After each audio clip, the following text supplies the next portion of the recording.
Hey everybody, we just want to let you know that this podcast might be sensitive to some viewers. We are speaking about our own spiritual journey and our own spiritual beliefs. Viewer discretion is advised. Please enjoy the show.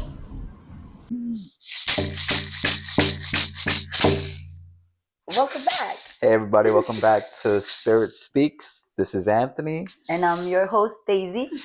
So this episode we want to talk about plant medicine. No, a lot of people want to hear about that. Yeah, I think it's important to talk about it and be very honest about how plant medicine works. Even right now, we're using sage to cleanse our space, cleanse our mind. Palo Santo, that was Palo Santo. Yeah, before that we used sage before that, I was gonna say that was Palo Santo. So plant medicine is around us everywhere. Literally everything that has to do with plants is medicine. From the food you eat, and even in psychedelics. To the teas you drink. Everything. Everything is plant medicine in reality. And once we get in tune with that, more in tune with plants and how they're so connected with us, I think it helps us in our life journey. Right. I feel like there's like a huge misconception too as to what plant medicine is. A lot of people think it's drugs. A lot of people think that if you go for a ceremony, and this is big with like ayahuasca, oh, let me do an ayahuasca ceremony and I'm going to be healed. And it's going to cure everything inside of me. We laugh because I feel like, wow, that's kind of like a joke. I feel like it doesn't work that way. It doesn't, and that's not just with like plant medicine. It's with a lot of things in spirituality. A lot of people are always looking for like an easy way out, or people just don't want to do the work and they just want to get to the bigger picture. But in order for you to get to the bigger picture, you need to do the work. Absolutely. You know, and yeah, there's that huge misconception. Like sometimes people want to get a cleanse or a floral bath and they come with that idea, well, once I do the bath, is this going to change me? Is this going to cure me? You have to put in the work. Like we can help you, give you tools to help yourself heal, but you still have to do the work. There's just no easy way out. And plant medicine, for those of you who have done plant medicine, you are very aware that it's not a walk in the park. No. It's a walk in the jungle without food. You're by yourself, and then you meet the God within, or God within. You meet the God within you. You meet all your demons, because nobody here is the same. We all have a light side and we all have a dark side. And lightness cannot coexist without darkness, and darkness cannot coexist without light. That's just it. So it's going to bring all of that out. What it is with plant medicine is that plant medicine is literally a natural cleanser, a purger. It gets rid of all. Let's talk about ayahuasca first, right? Ayahuasca, actually, I was gonna try to ease it in with a little bit. I thought about it. Never mind. She's just like, let me go in first. No. I was all right. So I wanted to talk about our experience with plant medicine. Like I said, it's everywhere. But when we go into diving into psychedelics, there's certain plants that help us with our spiritual awakening, or open up our third eye, which is synonymous to our mind. It's it's been used for centuries. It's nothing for new. different reasons. Yeah, in different cultures too. There have been so many plants that people have discovered throughout civilization that help us heal, our mind. I want to know how they discover mushrooms. Like mushrooms make you trip out. Mushrooms kill you. Yeah, I must have been. That must have been a hell of an experience. Experiment. I think it was. There's definitely theories out there. I remember the most popular one that I remember recalling is, I think Joe Rogan talked about it. Like, so he had some scientists talk about like, oh, the first apes, were just scavenging and they just found mushrooms, and some ate it and experienced this just cosmic consciousness. Yeah, and some probably died. Rest in peace to those. But yeah, I will get into mushrooms too because it's very interesting. Mushrooms are actually not a plant. I have my own theories on what, it's a fungi. Have you ever seen The Wonderful World of Fungi? I believe I have. Yeah, it's and on Netflix. Yeah, and it shows you how mushrooms are like the root of everything, the root of life, the root of everything. It's connected to everything, and it's crazy because they grow in shit. Yeah, And what do we go in? Because life isn't a walk in the freaking park either, right? yeah. And when you're going through like the most craziest shit in your life, that's when you have two options. Either you drown and you die, or you come out You and be spore out. victorious. Yeah. Yeah. So yeah, it's crazy. Crazy experiences. And we're gonna also talk about one of my favorite plants, and it's the marijuana plant, the Weed. cannabis. Weed. His favorite plant, not mine. She is fronted. If you Well, know, you know. I don't smoke anymore, and the reason is I feel like I got what I needed from that experience of working with cannabis for so long. And yeah, do you remember the first time you smoked weed? I I was 14. Actually, yeah, I was 14. Sheesh, I'm you started 39. young. I was young. I was very, very young. And it is crazy because it was something that, like, I know I wanted to try. I mean, again, like I mentioned in the first episode, I grew up with a very toxic father who was also very heavy into drugs, right? Mm, He used to trap back in the day in Ecuador, and here he used to trap. So he was very heavy into drugs. So there was always like that curiosity of like, what does this do? I remember as a child, whenever him and my mom would fight, or he would like disappear for 3 days and come back, my mom would go through his things, and you didn't find like little bags of coke in him. mm. So there was always a curiosity from my side as to what is this? Why are you so hooked on this? And why do you want to try this? Why do you do this so often, right?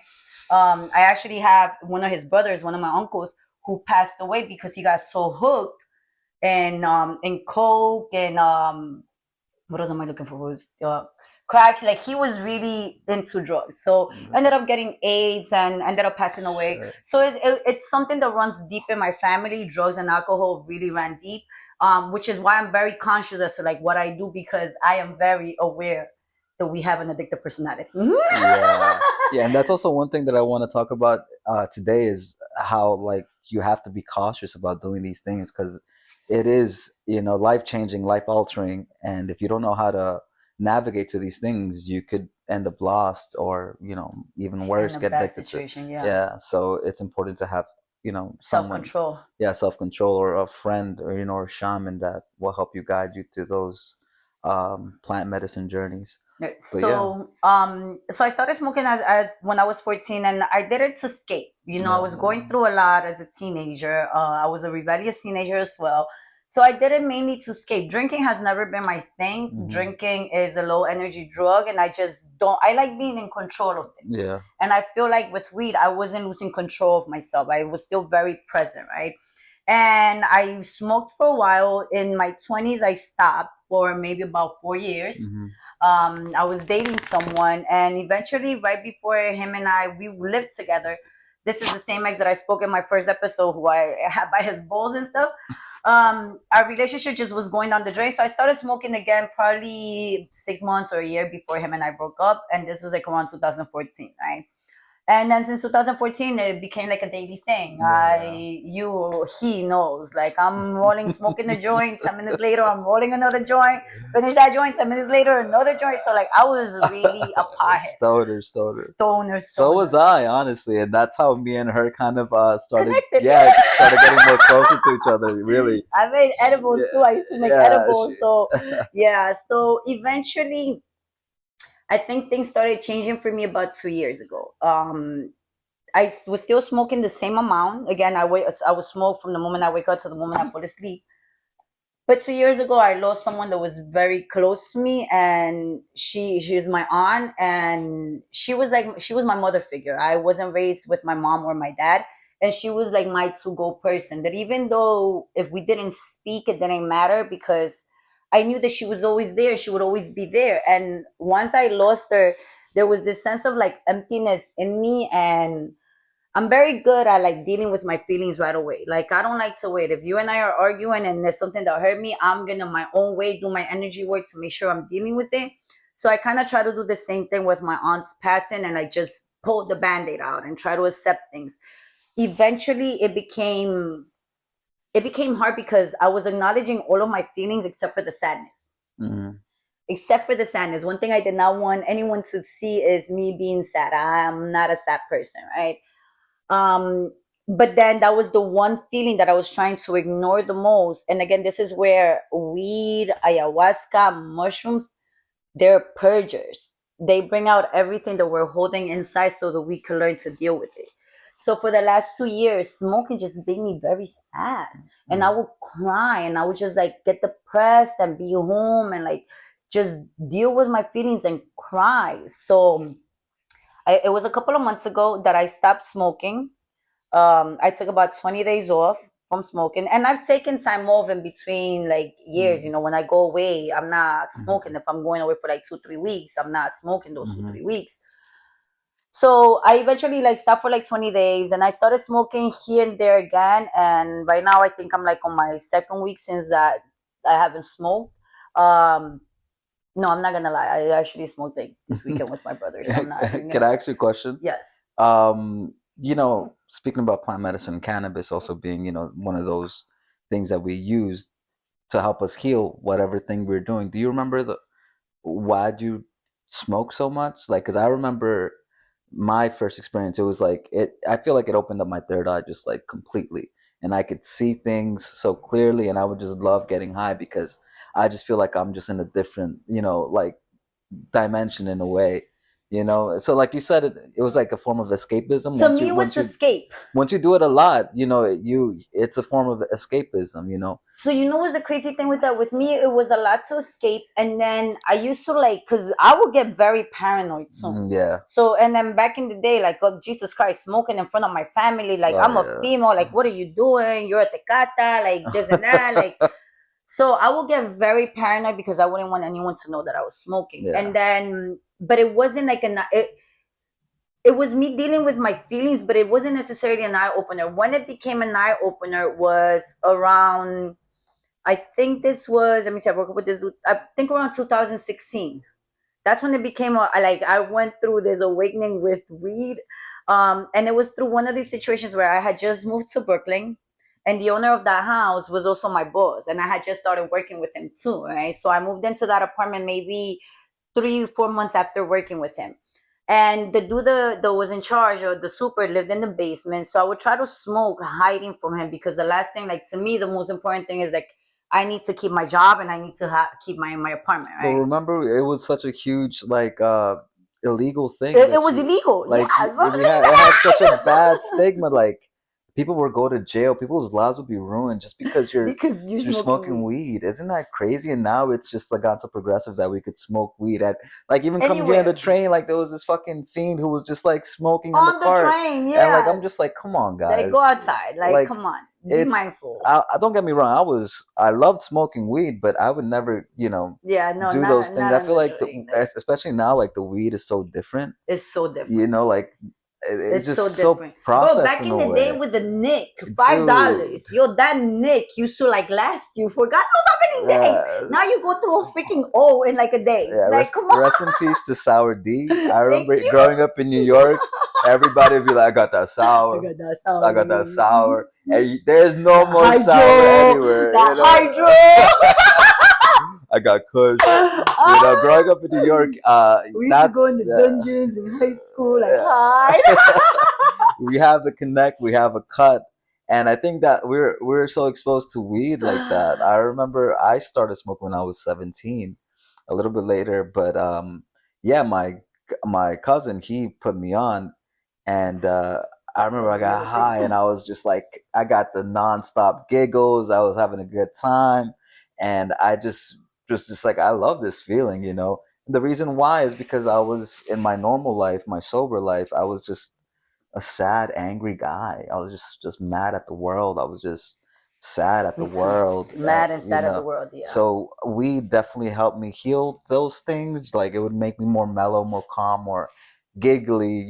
I feel like weed affects people differently. Way different. Some people smoke and they just, like she said, they don't have control. They get paranoid and it's not for them, and that's fine. For some people, it helps with those strong feelings you have. I've noticed that a lot of people who are strongly addicted to weed, they have an anger in their eye, this really strong anger, and weed sometimes calms them down. I remember I was like that. Crazy thing about that. So my ex, and we're going back to the same ex that I was very toxic with. When I started smoking again towards the end of our relationship, he hated the fact that I smoke. Like to him, it was like, I don't care that you smoke, but you're still a bitch.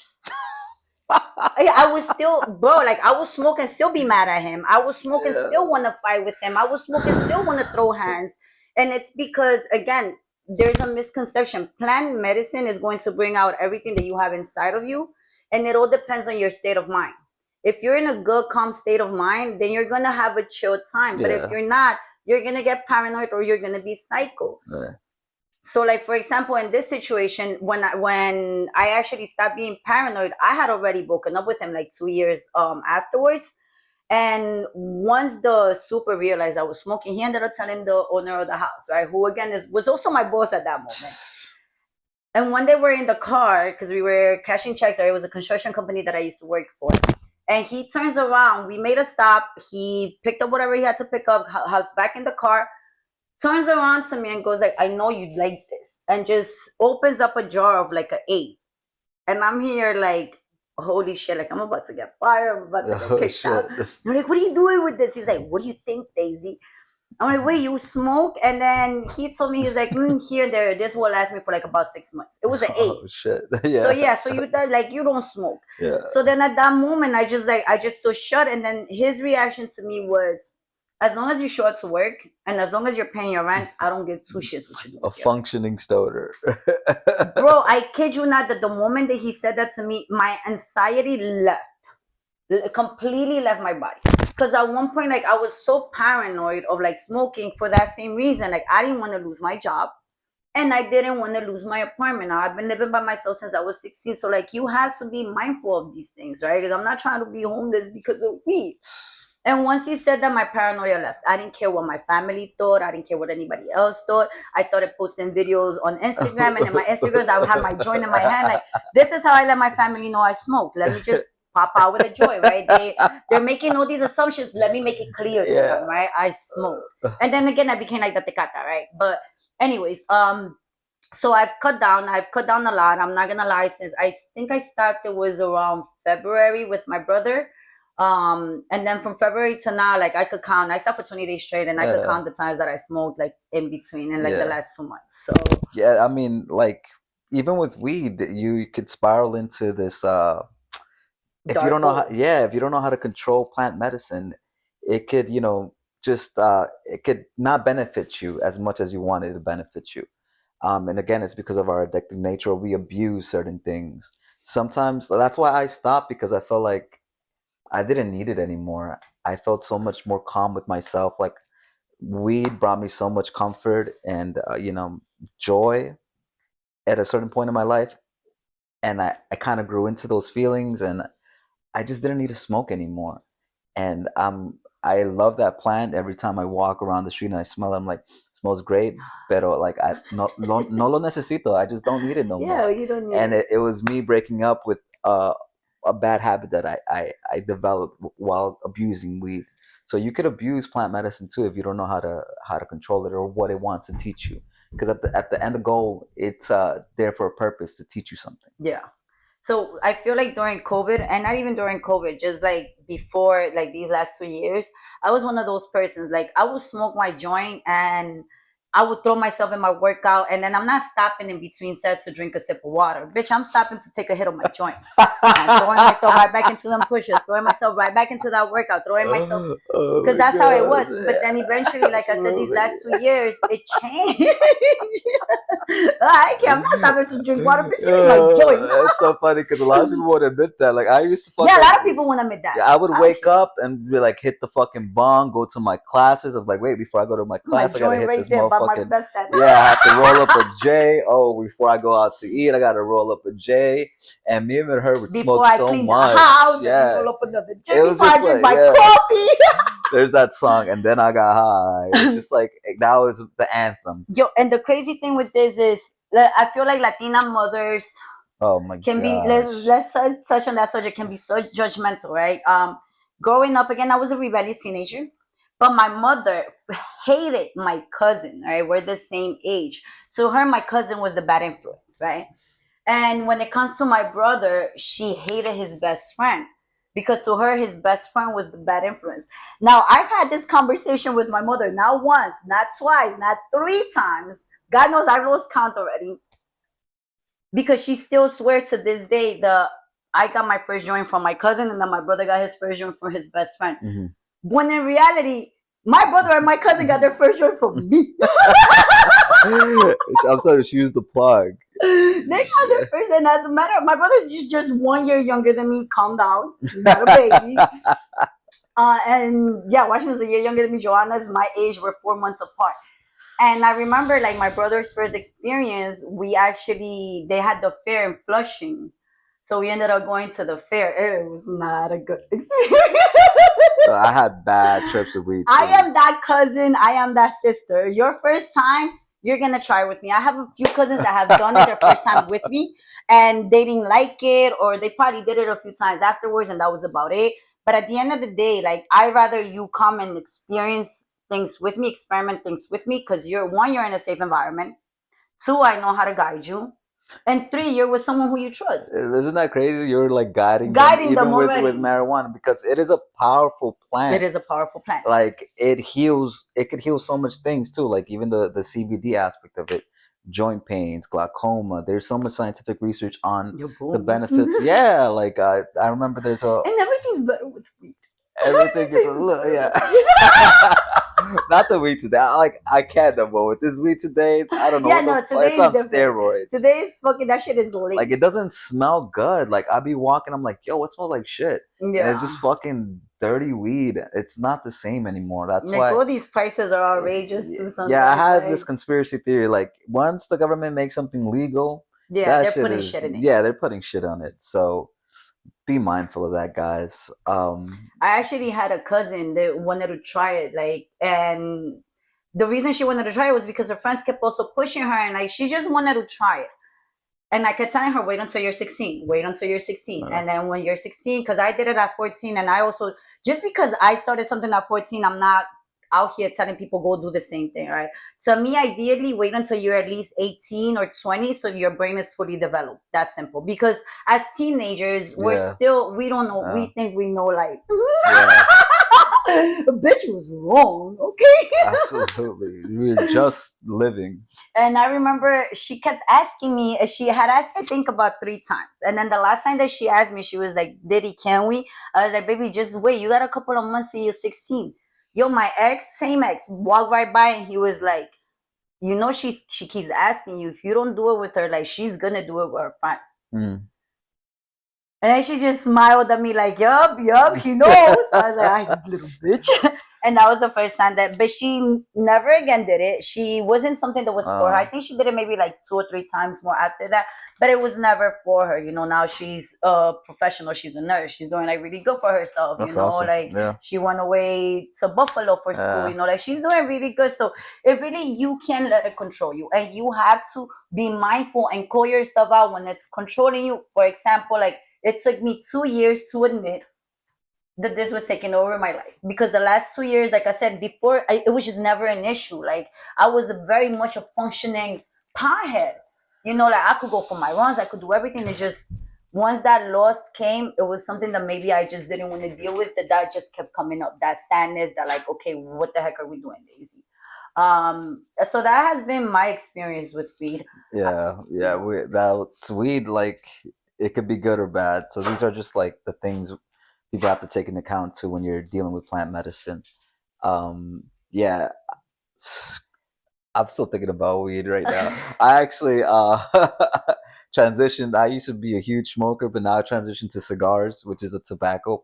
It's again another plant medicine. Yeah, that people use. Very healing. Very, very healing. We've been using it in rituals for so long, ceremonies for so long. But yeah, it just helps me. You have to find a plant that you connect with, and I feel like a lot of people have that relationship with different types of plant medicine. The next one, other than weed, the normal ones that everyone talks about is mushroom, which is technically not a plant. She loves mushrooms. It's because the way it happened, right? You want to go first? No, you go first. I don't know this about you. Okay, so when it comes to mushrooms, right? So me, mushrooms were always a drug. Like again, I didn't grow up with none of this, so all of this to me was a drug. I've seen members in my family do it. I never heard about them doing mushrooms, but everything else, yes. Now, as a teenager, I've always liked to experiment certain things, and whatever I've experimented has always been with my cousin Joanna. Like it was always the two of us. We're not allowing no third parties, no nothing. Because we take care of each other, right?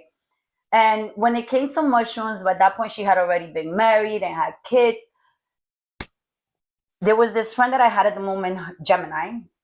She was a Gemini, and we've heard so many stories about mushrooms, and we're like, yo, like let's just try it, right? Yeah. So we bought an eighth, and we split the eighth, right? Now again, we did it as a drug. Now once in my mind did it hit me that this could be a plan or that this could be healing. At that point, I wasn't even looking at weed as something healing, right? So we took the eighth. We ended up going to Prospect Park, meeting up with my cousins. And since we split the eighth, we didn't really see anything crazy. It was just the colors. The colors were so vibrant. Like that green was so vibrant. That yellow was so vibrant. Like the colors were just so beautiful, right? So we're like, okay, it wasn't nothing crazy. We went to Prospect Park. We ended up coming back to my house. Fine.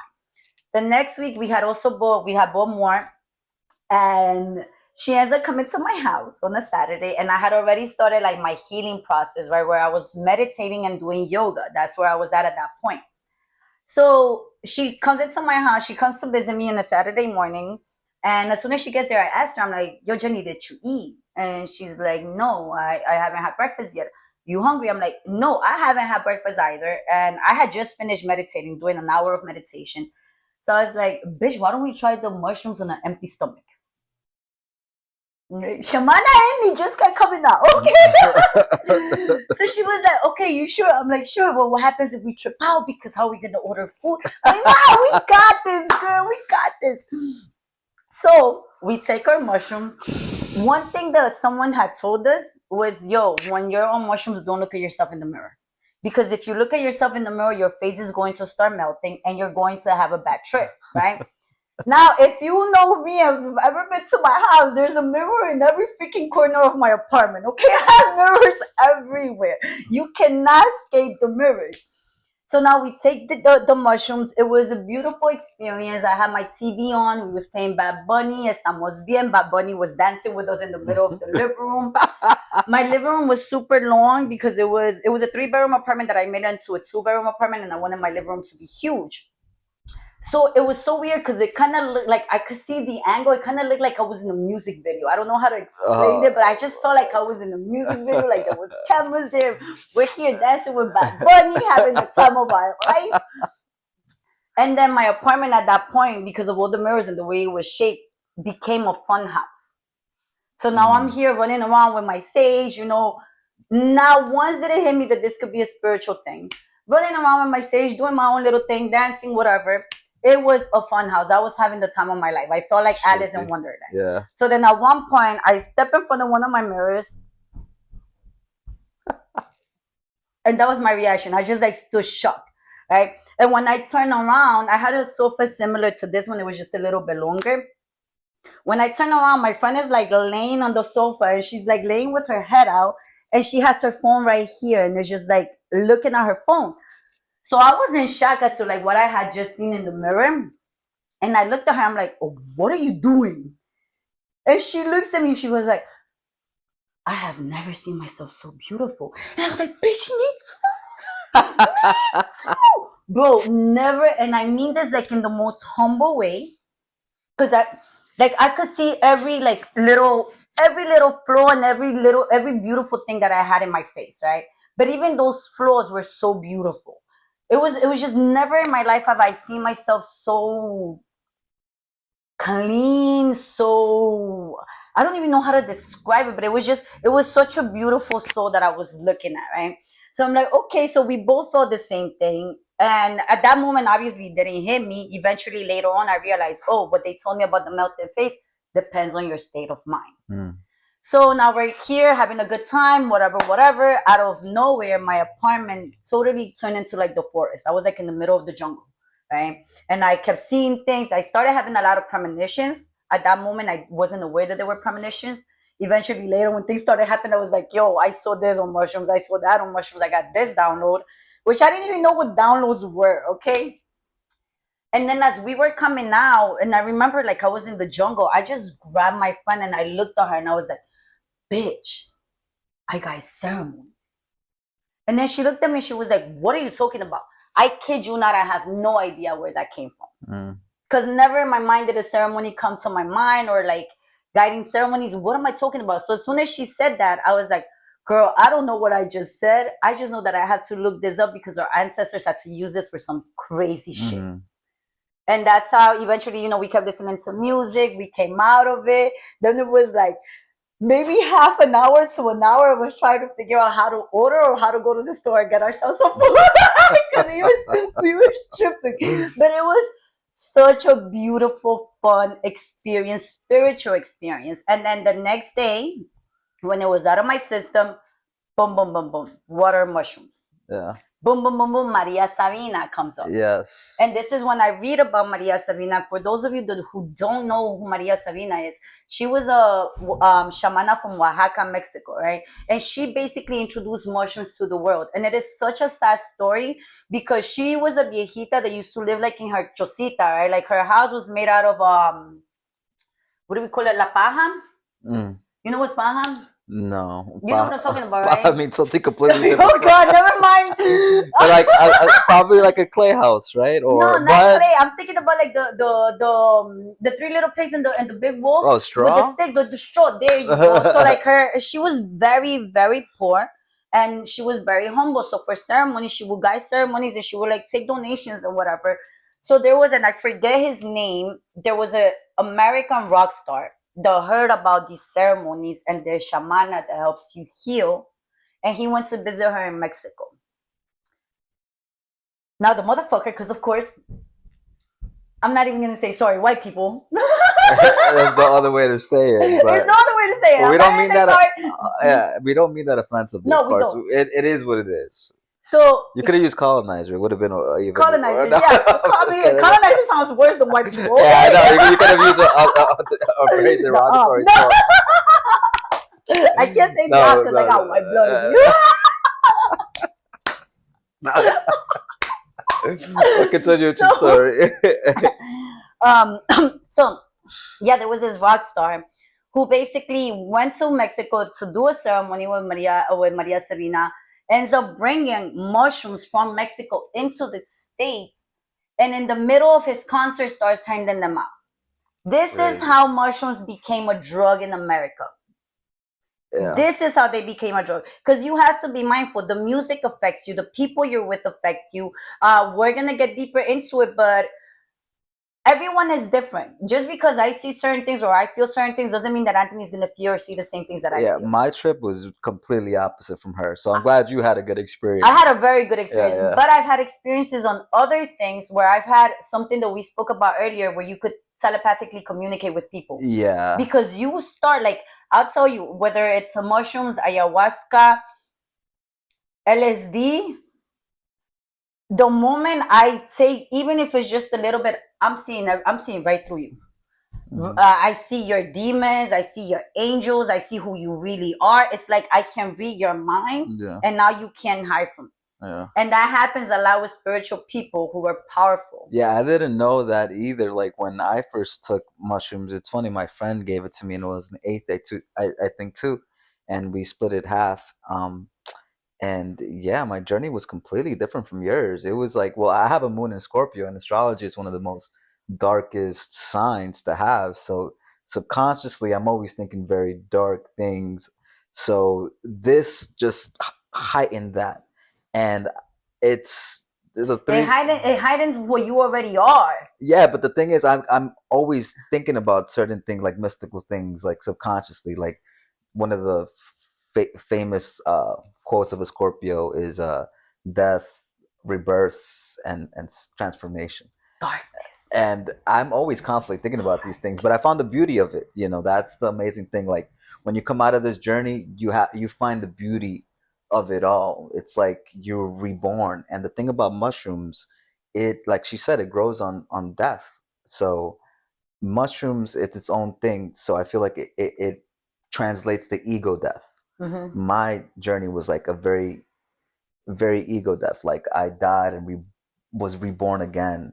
So when I was under the influence of mushrooms, I fainted, and in those 3 seconds that I fainted, I was living in a different world. Though, like I got so much download, so much things. Like my ancestors were talking to me.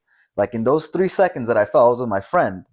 He saw me pass out like by the river, and I think I must have been thirsty, or it must have been the trance of the mushroom, and I heard 100 voices in my head, and I didn't know what they were at that moment, but now I know it was my ancestors telling me things, and I get emotional because I don't really talk about these things. It's really hard to explain sometimes the journey that you're going through, It's so and such an individual journey.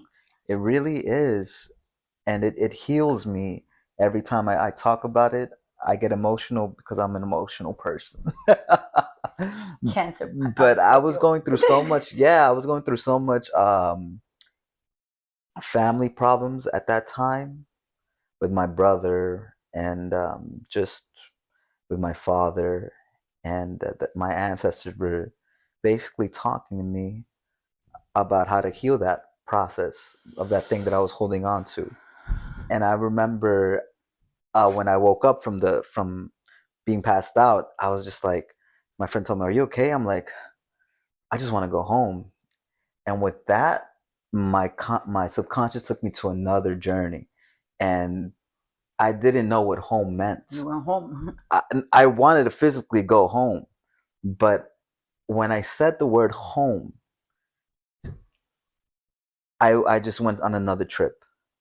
What does home mean to some people? And then I learned, oh, home means where your family is. Home is your bloodline. Home is where you feel safe. Home is your family. So with that being said, I was forgiving a lot of my family members, and because I feel like the mushrooms was helping me let go of my ego, of my resentment, of why I was so hateful towards them, when in reality I love them. Like they're my family, they're my blood, and I just had this ancestral connection with mushrooms. So that day that I went home, it was just constant spiritual awakenings. But I haven't spoken to my brother for like 2 years over some dumb stuff, and I went to him and I was like, "Listen, I don't want us to fight no more." That was literally the first words we've spoken for 2 years. Like, I love you. I told him, oh, he's like, what happened? I'm like, I just had a near death experience. I didn't want to tell him I was on mushrooms. No, because if you got forbid, you tell them now you tripping. It's the Yeah, drugs, yeah, yeah. okay? It's the So drugs. it's the It's not drugs, the drugs, motherfuckers. but the drugs helped me forgive him and made our relationship stronger. And I just hugged him and I was like, "Listen, I love you. I'm so sorry." And it took a lot of putting my pride aside, and that's the thing that fucks us up with a lot of Right, things is our pride. a hundred It's like percent. thinking we're better than the situation we're on, or thinking we're better than other people. And the mushroom for me was like a huge ego death, and that's why I feel like a lot of people could go through that journey too. And luckily enough, I had my ancestors with me that were guiding me through the process. So after I came out of that, I just felt so much more freer, reborn, and that was my relationship with mushrooms. I've only done it once because to me, I get a lot of what I need to know from plant medicines on one journey, or maybe I'll do it again if I'm called to it, but I don't do it recreationally.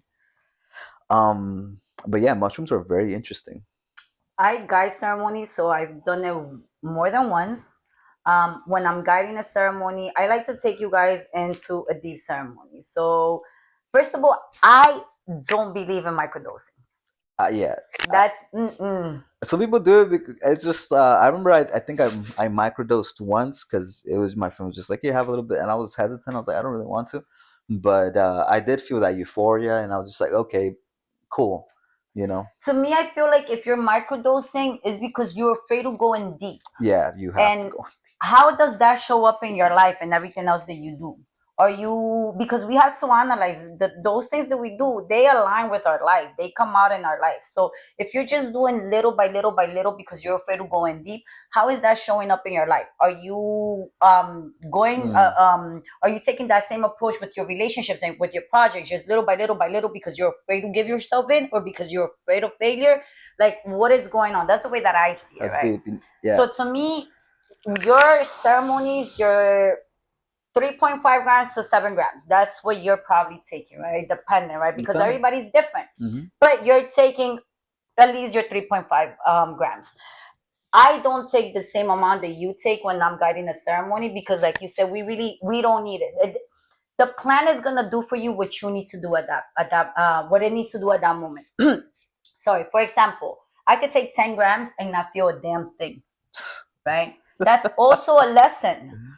The plan is telling you something. You're either overdoing it, or there's nothing to teach you at the moment, or you just need to sit still. That is also a lesson. The same way where I could take one little cap, which is less than a gram, and I will be tripping balls as if I took 10 grams, right? So it really depends. The plant is going to do what it needs to do for you at that moment. You don't dictate the plant does its thing. Now, talking about mushroom ceremonies with me, I've done way more than one, and I feel like not only did it help me my kill the ego, but this is what kind of helped me realize this is your path. This is what you like doing, because I honestly enjoy not just ceremonies. I enjoy doing the floral baths. I enjoy doing the cleanses. I enjoy these things. You know, they fill my heart. Sorry. So I've guided a few ceremonies, and one of the things with mushrooms is that when you know how to work the plants, or when you're, I feel like when you're born for this, when this is your path, the plant has different ways to speak to you. I feel like I've helped people heal with mushrooms without them ever taking mushrooms. And I'll give you like two examples. One of them, again, my cousin, uh, she was just having issues with her husband, right? Long story short, she was having issues with her husband. And I just felt like my cousin, we're the same age. I just felt like she just needed to open up and let certain things out. Yeah. And it was on a Tuesday that I decided, let me do a ceremony to her name. And I stood in, and one of the things that, like, I'm very verbal with, like, if you have something to say to someone and you don't know how to, stand in front of the mirror and talk to yourself as if you were speaking to that person, right? So I remember I started my ceremony. I opened closed portals, did my saging. I spoke to my mushrooms. And once I did that, I started talking to my cousin as if she was there. Like, I'm looking at the mirror and I just, like, Flaquita, let go. Like, just let it out. Like, you're holding all this in. It was very intense, and there was a lot of crying involved. And it was really like if she was there. That was on a Tuesday. You know, we spoke that week. The next week on Tuesday, me and her are on the phone and we're having a conversation. And she tells me that she got into this argument with her husband. And her husband was like, it's 15 years. Like, just open up. Like, I don't even know you. Right? Not that he didn't know her, but like, there's certain things that, you know, it's hard for us to speak about. And then my cousin goes like, Daisy, and I don't know what happened, but it was that weekend, like, right? That right after I had done that ceremony, she was like, I just let everything out. And I told them everything, and he like now understands me and sees me different. He now sees why I am the way that I am. And it was just so powerful that touched me. And there was another time where I did the same ceremony, similar, but it was for my dad. My sister, I have a younger sister, and my dad, again, very toxic, so he's not really a part of our life. But my sister, at that point, she's my half sister, she wanted to get in touch with him. And being that I'm the one who has never been afraid to like send up to him or tell him how it is, it's always me with her, like, to protect her, because I know my sister wouldn't answer back, right? So she told me, she's like, I want to go see him, this and that. I started having nightmares. There was this one nightmare where my sister, we were in Ecuador and we were in the bus going from like Cuenca to El Oriente. It was like a 4-hour ride. And somewhere in the middle of that ride, in the middle of the jungle, the bus gets stopped and they kick everyone out except for my sister. And they take my sister, and I'm running behind the bus like, no, like, let her go. Like, that's my sister. I never caught up to her and I was never able to save her there. There was another dream that I had where I'm coming out of the bodega with her and we're right by the ice machine. And this dude comes up to us with a gun and points it at my sister. And I stand right in front of her. I'm like, you're not going to kill my sister. And the gun was right here in my stomach. And I woke up before he, like, he shot. So at that moment, I was like, okay, this is all your anxiety because you feel like you have to protect your sister from your father, right? Decided to do a mushroom ceremony. Same thing. Next thing I know, I'm in the mirror having this intense conversation with my father, like so intense in the mirror. So the next day we were supposed to go see him. We went to see him, and my dad, I forgot what it was that he said, but he said something very stupid. And then I just looked at him and I was like, ¿Usted va a seguir siendo ignorante o me va a dejar hablar? Are you going to continue to be ignorant or you're going to let me speak? Bro, the way my little sister looked at me, like her eyes, I think her soul left her body. And even like me, even if I'm shitting my pants, you are not going to see that there's fear in me. And believe me that when I speak, my dad is the one person that triggers my anxiety, my PTSD, everything. And at that moment, I was dying inside, but I'm like, here, standing my ground. My dad's reaction was like, okay, mija, tienes razón. Mija, you're right. Bro, my sister and I spoke about it afterwards. That whole conversation with him that day went so different. Our relationship with him right after that changed. Me and him were actually able to have a conversation as to our lives and like the things that we've been through. And it was funny because it was kind of like the same conversation that I had in the mirror that I didn't have the balls to like say to him before, right? Like at this point, I did tell him like, Papi, when have you ever given me advice? Right? Like, when have you ever been there? And that's when his reaction was like, I did once when you were 16 and I told you not to move in with my sister. I'm like, once when I was 16, I'm 32. Like, when have you ever been there? Some water. Yeah, I was getting emotional. To me, this is a very like emotional subject that again we don't really talk about just because people don't have this heightened awareness of what really goes on in the spiritual world. So yeah, that was very interesting. I have this theory about mushrooms. It's like they're spores, right? So I feel like when they enter our bloodstream, we are kind of have the spore within us. And spores are identical. So I feel like the way she runs these ceremonies, you could easily be connected to the spore of your lineage, right? So 100%. Yeah, and I felt that same way when I was on mushrooms. Like we're just tiny little spores of like our ancestors. So you could easily connect with generations in your DNA. So when she was looking in the mirror, she was channeling, she was literally connecting through the cosmos telepathically to these people and through mushroom. I have something with the age 86 because I kept seeing myself as an 86-year-old woman. And I was still very full of life at 86. Yeah, Maria Sabina. Maria Sabina, right? I was pretty much like very like full of life at 86 because every time I do a ceremony, I constantly see myself at that age. One of my grandmothers passed away at 85. The other one just turned 95. So I feel like I'm going to live a really long life. God bless. That's so beautiful. But it is a very interesting. It's a very interesting experience, and I kind of started guiding ceremonies with mushrooms. I started guiding my friends. I started guiding myself first. Go ahead. She definitely does guide like a lot of people. She guided me on my first ayahuasca journey, which is another plant or concoction of plants that. And that was my first ayahuasca ceremony that I was guiding someone else. Not my first one. Can I share my So tell me how it was Halloween. It must have been, I don't remember the year, but 2021, I think. I think it was like after COVID. It must have been. It was after COVID, but I think it was 2021. No, because 22 I tore my ACL. 2021, the year before. Okay. Yeah. But yeah. 2021. So we're just hanging out. You're probably just, I don't remember what we were doing. I don't know. The stars aligned us and we were just happening to be in your place. And you just said, what did you say? You want to try ayahuasca? No, I think we planned it because you were really not spectacle, but you were. I was curious. You were curious, but you were also kind of like nervous about it. Well, because I've had so much, dark transformations that happen when I'm under plant medicine, and I don't want to. I was just afraid of how it was gonna react because I've never done ayahuasca.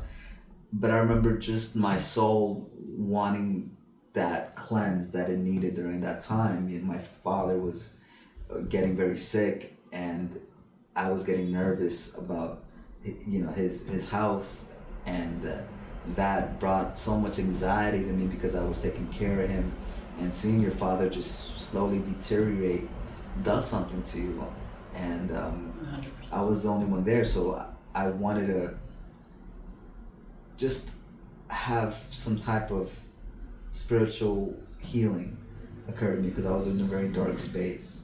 And I think that's when she mentioned the ayahuasca, and I remember just like, all right, it was calling me, for sure. And another thing is, you don't look for ayahuasca. The plant comes to you. Hmm. There is no need for you to go on a journey searching it, and I'll say that from like first-hand experience. When I had this breakup in 2014, again, that breakup was something that was big in my life, not because of the love lost, because honestly there was no love lost there, but it was just because it opened up a lot of things. It opened up my third eye, and it opened me up in different ways that like I knew at that point I needed to change. I knew that it wasn't him, that it was me. Like I said, I was toxic, narcissistic, just a nasty person, abusive, period, right? Believe it or not, could cause a spiritual awakening because love is one of the most strongest emotions we feel, and when we lose someone we love, or we kind of Realize this isn't it.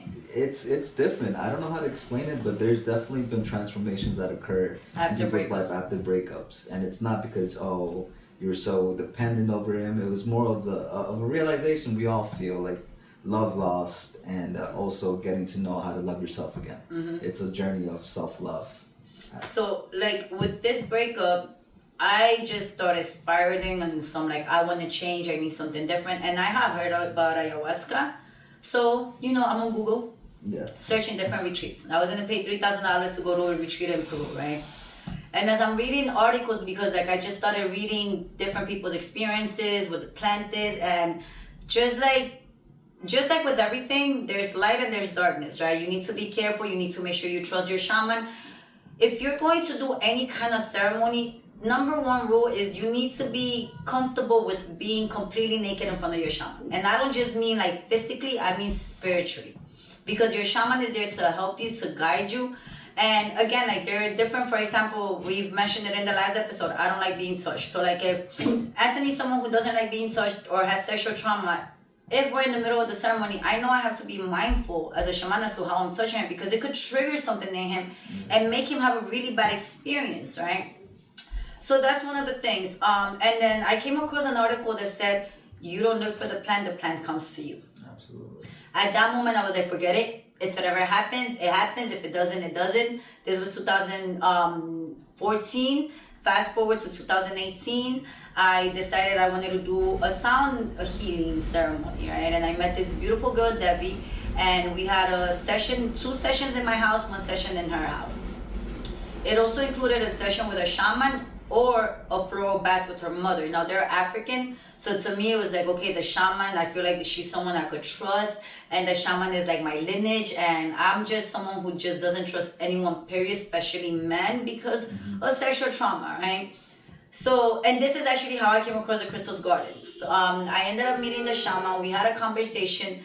I told him my experience on mushrooms and how it was. He never mentioned anything about ayahuasca. Okay, perfect. Right after our session, my shaman asked me if I wanted to see him again, and he told me that he wanted to continue to do work with me. So I'm like, okay, cool. Like this man saw something in me that I didn't know was there, right? And little by little, we kept seeing each other. I think we had maybe like 3 sessions after that. And one day he asked me, have you ever heard of ayahuasca? Yeah, it's a beautiful thing that when things represent themselves or present themselves really in front of you, it's because you're ready. A lot of our spiritual leaders, mentors will come to your life when you're ready. When you're ready, 100%. And 100% it happened to me, it happened to her. And with this podcast, I feel like we need to build a spiritual community within ourselves in New York or just in general, and just to have places where we could talk and share these very transformative experiences. And that's when he invited me to my first ceremony. That's when he told me that he got ceremony. If I wanted to join him, that he was gonna have a ceremony in June. And the way I prep myself, because again, sexual trauma. So I do not want anyone touching me. And one thing with ayahuasca is like you can't base it on anyone else's experience. Not just with ayahuasca, any plant medicine. Anthony has his experience, I have mine. We will never have the same experience because we are two different souls living two different bodies, living two different lives. So you could never compare yourself to other people, but you could read about it and see how a lot of people have had similar experiences and how it may affect you, right? And that's what I did. I did a lot of reading, and just like priests, we have good priests and we have priests who have raped little kids, right? So it's the same thing with shamans. We have good shamans, bad shamans, right? This is with everything. So I was very in my head about it. First thing I said is, if I'm gonna be pooping in myself, like nobody's gonna be cleaning me. Nobody's gonna be taking me to the bathroom. Like I'm again controlling person. I need to have full fucking control. Yeah, ayahuasca. People have been said to just purge. Crazy. Purge. That's one thing that you've learned. Well, that's one thing that I was afraid of too. Throwing up. Like she mentioned, pooping her pants. I don't mind the throwing up. I mean, I mind the pooping. Ain't no one touching me, okay? Luckily, I didn't have that experience. There is a diet. There is a lot of people that go to Peru, go to Ecuador, or these countries where they do ayahuasca ceremonies, and you get off the plane and you go with the first person you meet. That is not someone who's guiding you the right way. If you're going to do a plant ceremony, again, plants don't change you and change who you are. They're a purger. So there's a preparation for everything. For every ceremony, there's always a preparation. My shaman sent me a list of things that I need to do for a month at least before that ceremony, which was don't eat red meat, don't eat pork, no milk, no sex 4 days or 4 days after your ceremony, mindful to what you're listening, mindful to the things that you're doing, no hot sauce. There's like a whole list of things that you need to follow, a diet that you need to follow. If you're out in South America or in the jungle, it's better for you to spend at least 10 days in the jungle purging, cleansing before you do a ceremony, right? Now here, we're in America, you gotta get creative, right? So I got creative, and it was so funny because the week before my ceremony, I had a trip planned with my same friend who I took mushrooms to Puerto Rico. So now I'm in Puerto Rico, and it was such a beautiful trip because we had this idea that I want to go drink, I want to have fun, I want to do this and that. It was such a spiritual trip. It was so beautiful. We drove around the whole island. Not one drink. I didn't smoke. Like, I was on point. I'm in Puerto Rico not eating pork. And, No more fongo? no more fongo, no red meat. And my friend was like, bitch, if I wouldn't see you, if I wouldn't be here with you, I wouldn't believe that you're not eating. I wouldn't believe that you're not drinking. But in my head, I was like, it's because I have this ceremony coming back. Yeah. And nobody's touching me. And yeah, I came back on a Friday, Saturday, I left to upstate. I had nothing in my system. Think I had just eaten like a watermelon and a hard-boiled egg that day. And it was such a beautiful experience because when we started, my shaman introduced me to, he's from Mexico, he introduced me to a different shaman from Peru.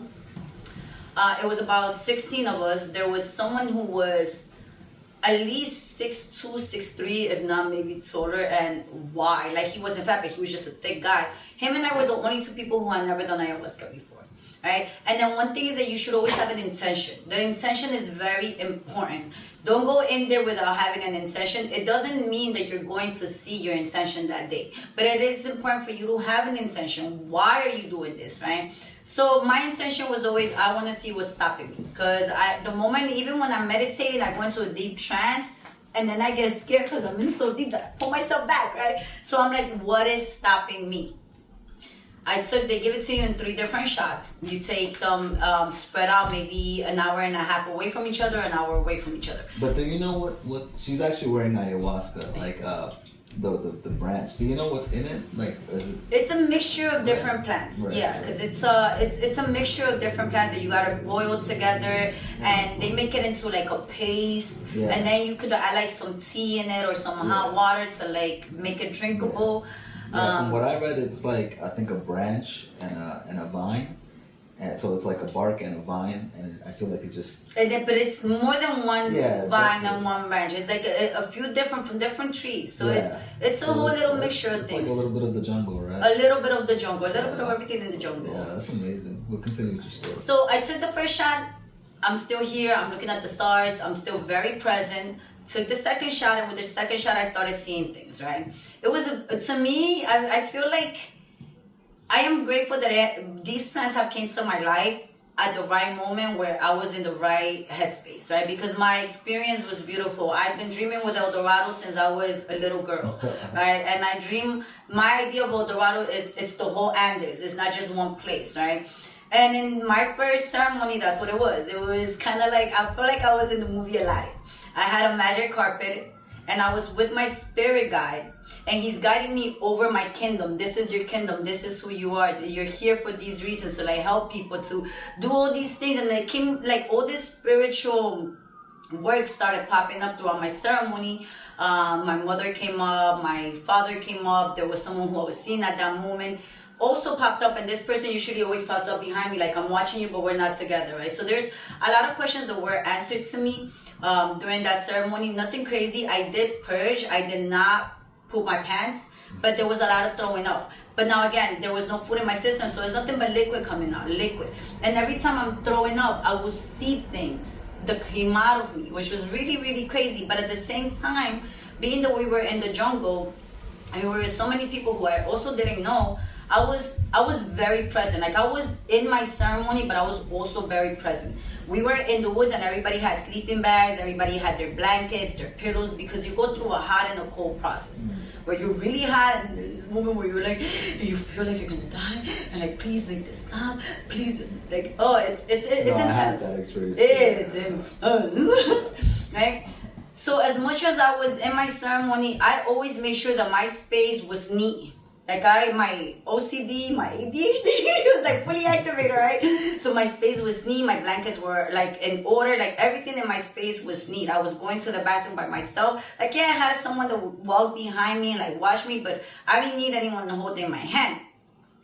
At the end of the second day ceremony, I had a few females come up to me, a few guys come up to me and tell me that I guided myself, which I wasn't really sure as to what they were speaking about, because maybe it was something selfish, but I was so focused in my ceremony that I wasn't really seeing anyone else. But I do remember that the guy that was his first time doing it, who was so much bigger than me, I do remember seeing him go to the bathroom a few times and never alone. Like, he was always with like 3 or 4 people helping him walk. So at that point, when they said that, it kind of hit me like, oh, I was doing things on my own. Yeah, like you knew, like, you know, it's not like new. I've been here before. Yeah, like she's in you. So a lot of people mention like, oh, you have mama ayahuasca in your It's in bloodstream. you. It's in you. Like, It's with in every plant medicine you take, it's, you know, we metabolize it, but it's always going to be in you. Like, your body knows, your body holds that memory with that experience. So I only took an ayahuasca once, and she still lives in me. I will never forget that experience. Luckily, I had Deisy to guide me. But Jay-Z would tell you, like, I wasn't really doing much because I'm very, like, that. My energy is very chill, like, naturally. I was just in a fetal That's how position. people bug out. Everyone reacts differently. I was just in a fetal position in a couch, just like going through it, seeing visions. Everyone's journey is different. Some you can't even talk about because it's so personal, It's so personal. private. And honestly, the one that was guiding me, I feel like, was her cat. Her cat was like right there, like. You were having conversations with Luna. Yeah, I was just like, the cat was just there with me, and we were just vibing. And I feel like she was my jaguar while I was roaming in the jungle of, you know. That's funny, because I actually had a ceremony for myself with when I got Luna. And I had the same experience. It was Luna guiding me. And you could think we're crazy. A lot of people will say it was the drugs, but no, Luna was Animals guiding are so intelligent. So intelligent. And like the way Luna came into my life, like, she is meant for this as well. I feel like she's me from a different past life. Yeah. So that's what happened in your ceremony? So that's what happened. And then my shaman from Peru spoke to me, Moises. I love Moises. He's such a beautiful being. And he was very honest with me. He asked me, he said, you know, you should consider if this is something that you would like to do, because the plant likes you. It wasn't like you're good at this or you like doing this. It was the plant likes you. And again, the plant, it picks you. Yeah. Like, we don't, being a shaman, being a curandera, a brujo, whatever, like, we don't pick these paths. They pick us. Yeah. We're just in here for the freaking journey. Like, I'm very big on saying that my spirit knew the assignment before it picked this vessel, and it's very true. And then after that, I like at that moment, I immediately said yes to him. I was like, yeah, I feel like this is something that I should be doing, because when I was on mushrooms, I said I got ceremonies. I didn't even know what I was talking about. Yeah. And then with my Mexican shaman, because we says we went back to Peru, with my Mexican shaman, we had a conversation, and that's when he initiated me. We did 3 ceremonies as my initiation. And in that first ceremony, now again, New York, we got to improvise. It was here, it was in my apartment, big apartment, but at that point I had a roommate, and I didn't want him or anyone to see what my process individually would be. So we went in my bedroom and did it in my bedroom, right? Now, again, going back to like sexual trauma and being very present, I was so, at that moment, it was, the first ceremony was different because I was with a lot of people. This second ceremony is just me and him. Nobody knows what I'm doing. And again, you have to really trust your shaman. And at one point, I was sitting on the floor. I had I was sitting like in this position, and he told me he's gonna cleanse me, and I'm like, okay. He stands he started from the back, starts cleansing me with his plants, come around. The moment he was in front of me, I kid you not, I was tripping. Like I was not here. I was not here, but I was so aware of his presence in front of me that I was like, if this man touches me the wrong way, I'm just kicking him in the face. Like that was my first thought. So he grabs his plant, starts cleansing me, goes straight down, comes back around. Nothing happened, very respectful and everything. And then afterwards, after I was out of the ceremony, we had a conversation, and I told him this is how I felt. At one point, I was ready to kick you in case you decide to cross the line. Because I'm straight up, I'm gonna let you know, right? Then you're my shaman. I also feel like I should be comfortable with letting you know certain things. So my shaman for the second and the third ceremony, he told me, the second ceremony, he was like, Daisy, because of what happened last time, I need you to feel comfortable. We extended my sofas, again, very big sofas, so it was like from one wall to the other wall. And he was like, you're going to be in this corner, and I'm going to be over here, far away from you. And I'm still here guiding you, and I'm still here supporting you, but I need you to feel comfortable. Yeah. And that's like... That's very important. Like, you have to have boundaries with people you trust. And because believe it or not, there's people so-called shamans that will take advantage of you, money grab, or just abuse you, or try to find a way to control you subconsciously. There's some really dark things that people could do while you're on a trance, or you're in a journey.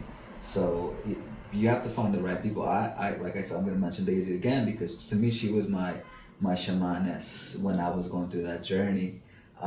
So yeah, and I trust Daisy. You know, at first, of course, you have these hesitations. Like, I don't really remember what my hesitation with Daisy was. I think I was just like, I hope she doesn't fucking kick me out, you know, and leave me stranded. Like, I feel like your hesitation with me was more like, does she know what she's doing? I don't know why, but like that's how I kind of took it. I'm like, because also like, I feel like calling myself a shamana, and that's something that I'm working on, right? Yeah, I feel like of course. I don't deserve that title just yet because I'm not at that level, or I'm not at that age. Yeah. But you don't need an age to be a shaman or a shamana. It comes with you. It's like part of the life you know you live. But I feel like because I'm also so used to like shamans being someone older and wiser, that I'm like, oh, are they gonna trust me? Are they gonna see me like? Is she abusing? Is she not? Like, so that's what I thought at first. Your hesitation was with me. No. I think that no. My hesitation was, in my For you to kick me out. Yeah, like I had in my life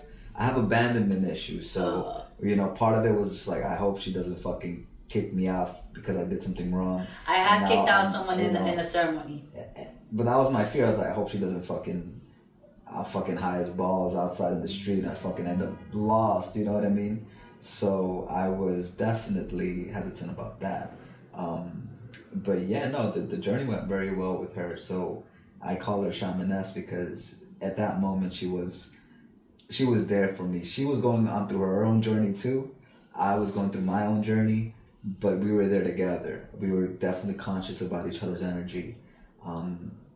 And yeah, it's very important to have that support system. So when you're doing these things, don't do it with anybody or just, you know what I mean? I'm gonna be honest with you. Sometimes, a lot of these white folk want to be like, yo, I'm a so-called shaman because they probably done like abuse ayahuasca, you know what I mean? And okay, cool, but I just don't feel comfortable with that just because it's part of our culture. And people just trying to take that away from us, like the plant will help that person. Not only do they want to take it away from us, they want to colonize it, and then they want to sell it and make profit for their benefit. Right. Daisy didn't charge me a thing, you know.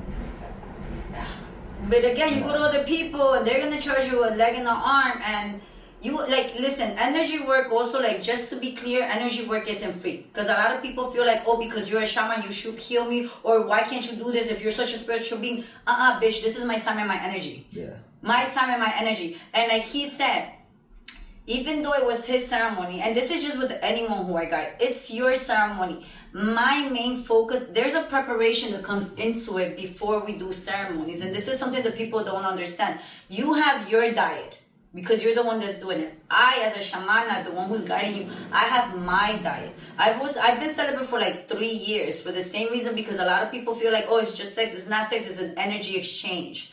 And now if you're having sex right before your ceremony, chances of that other person's energy, not chances, the energies are still there, but chances of their story popping up in your ceremony are big, because now you're going to be seeing that other person's demons as opposed to your own. So this is why the diet is so important. So he has his diet, I have my diet, I have my preparation. And if I feel like I'm not mentally stable to guide a ceremony, I'm not going to do it. I'm not going to do it. No, absolutely. Like our spiritual journey is definitely unique to one's own. Yeah, Daisy was the first person to guide me in this ayahuasca journey, even though she's been initiated. So I was her first, person that she trusted to and wanted to help. Yeah, and it was Halloween, so the portals were open, and we just went on a journey. I think the journey didn't finish until like the next day. Yeah, it was like the morning. And she was doing her thing over there.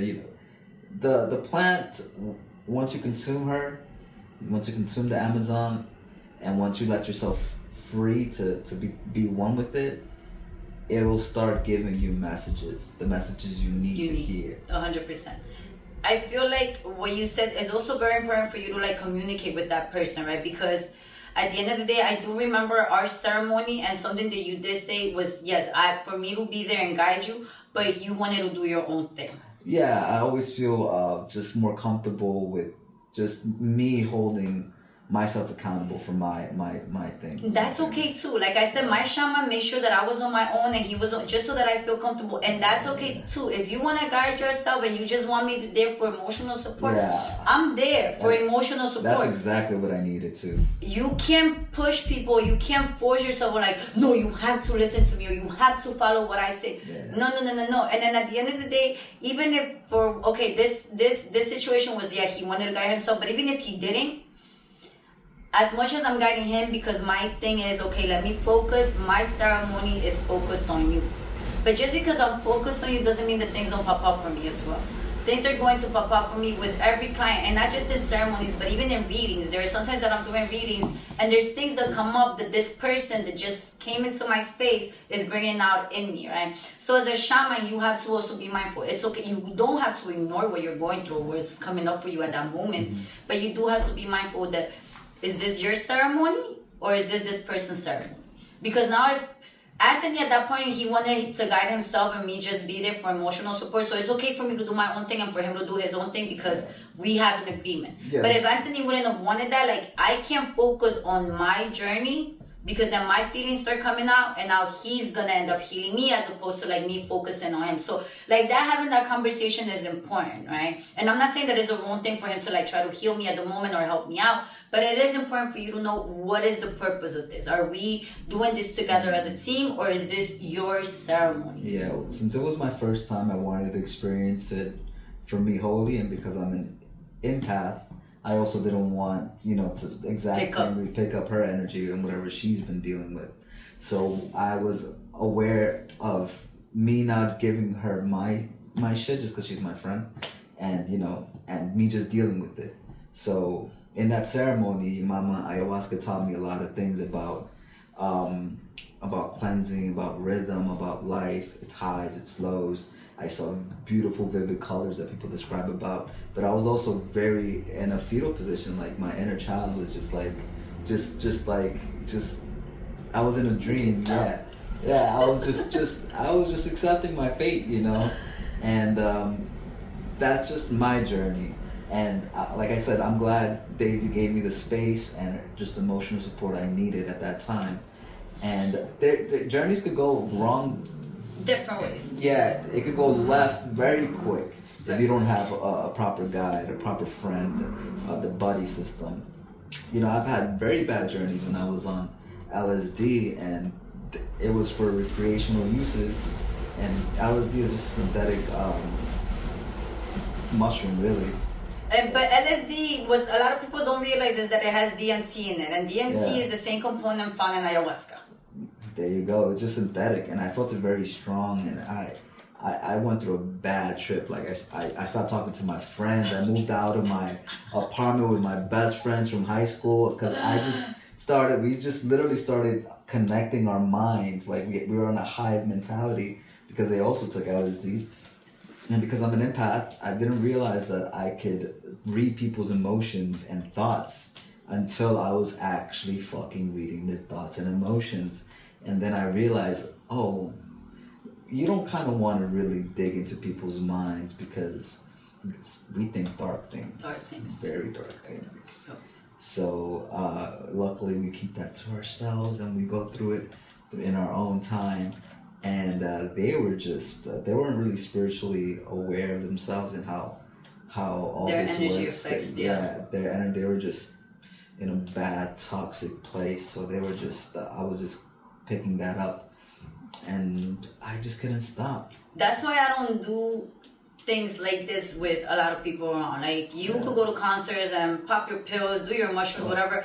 I am not, because we're too much of empaths, and we start seeing everybody shit. And I'm not trying to do energy work if I'm at a concert, right? I'm not trying to do energy work if I'm at a rave. Like, let me enjoy myself. I don't want to start seeing your demons and what you're dealing with, because I'm not going to say unfortunately, I won't say unfortunately, because it is a beautiful gift. You do get to see everyone's bullshit. It's beautiful. It could be depends heartbreaking. It depends. It depends. I think it's beautiful though, because now I see your shit without you even opening your mouth. Yeah, I have this. I could see people for who they are. I remember as a kid, I would always look at people's eyes, and when I was a kid, I was innocent. I would always decide to look at the good in you, and I still do this to this day. I literally can look at everyone's eye, and I could see what makes you happy and what brings you joy and what you do for others. I have this weird knack. Like, I can look at it and I could tell, like, oh, this person loves his family so much. He does everything he can for his family, this and that and this. And then I grew up, and then I just started, because I've been hurt, I started seeing, people's bad intentions. I could see that too.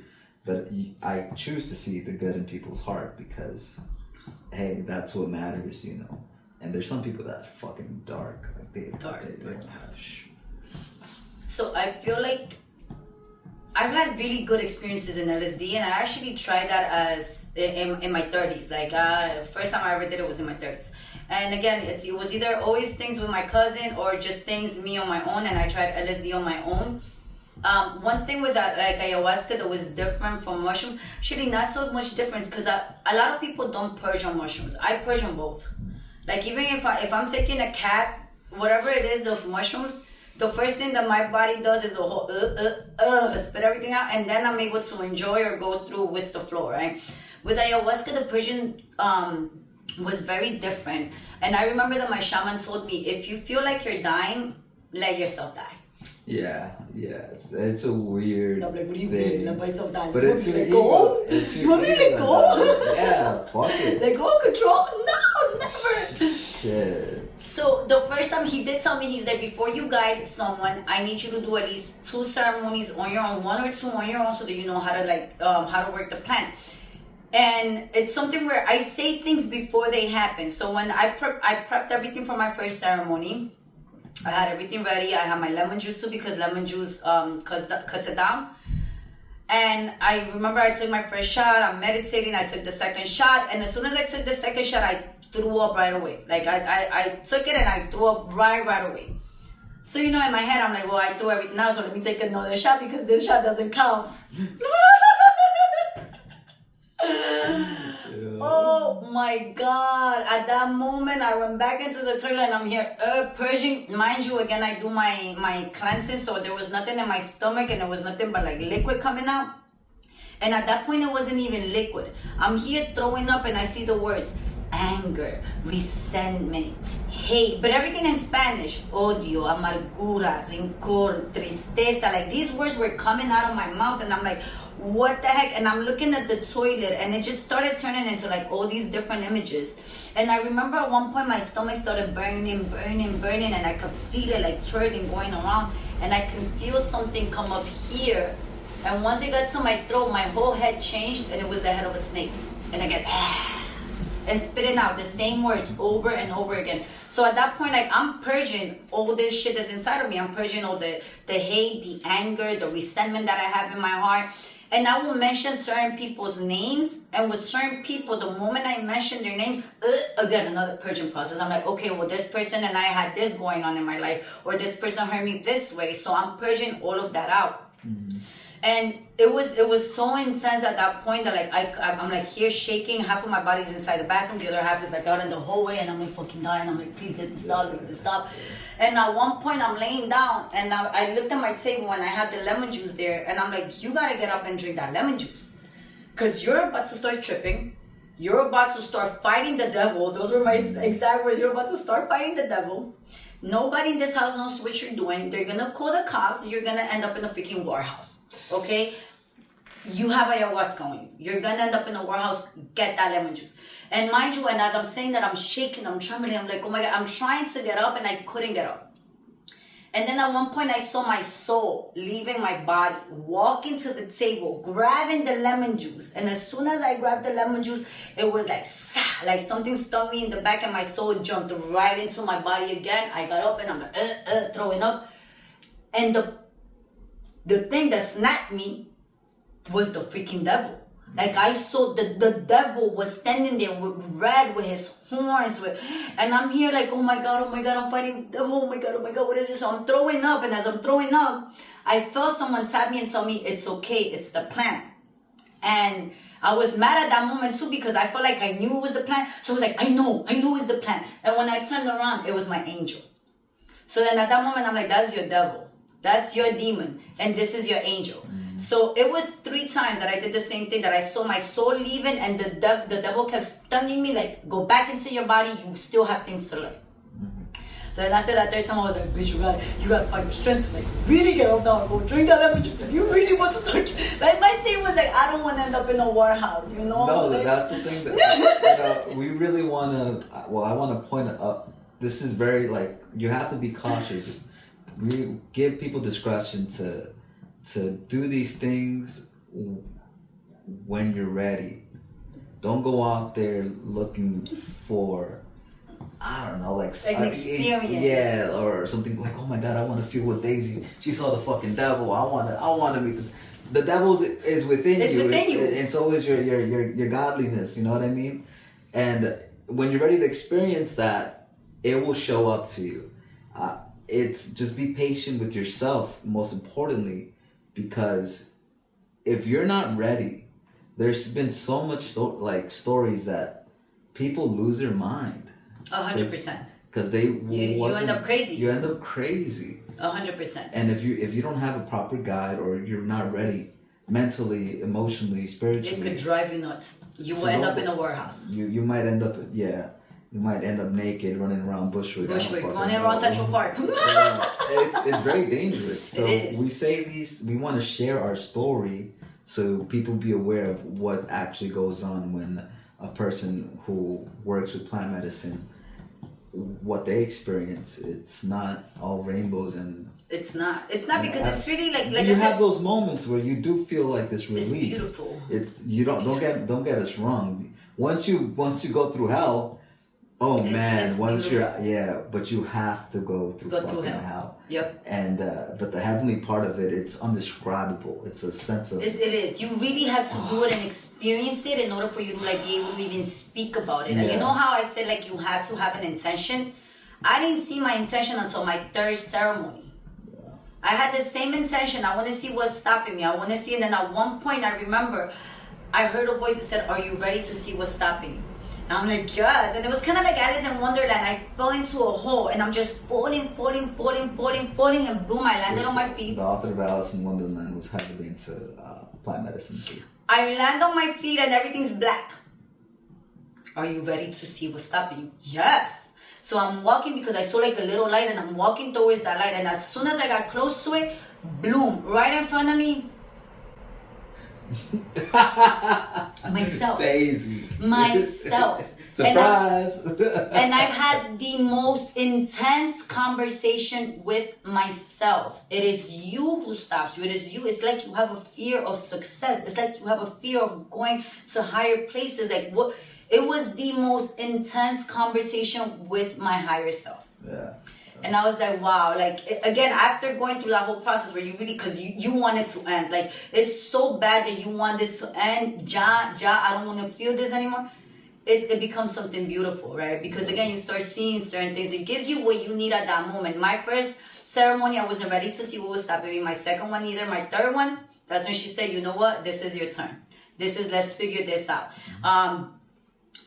I also have, there's something else that I want to speak about, but I don't know, maybe we leave that for another subject. But I had a certain ayahuasca ceremony to allow someone to transcend. So I accompanied someone to have an abortion when we were 17. This person ended up having an abortion, and I had told my shaman about it, and my shaman was like, well, what happens when you have an abortion or miscarriage? The baby gets stuck in the in-between.